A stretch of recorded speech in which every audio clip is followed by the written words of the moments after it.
Hi, good morning everyone. Welcome back to the series of all about English.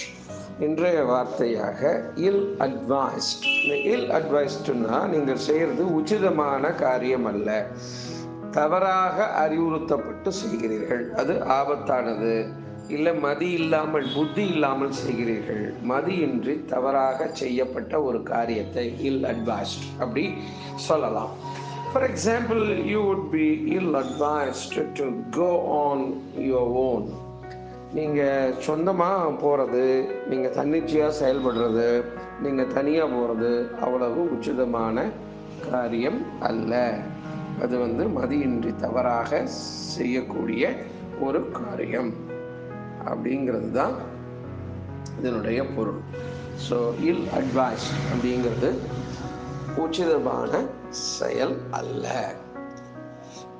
என்ற பொருளிலே சொல்லலாம். இன்னும் கொஞ்சம் டீப்பர் சென்ஸில் தவறான செயல் என்று கூட அதனை சொல்லலாம்.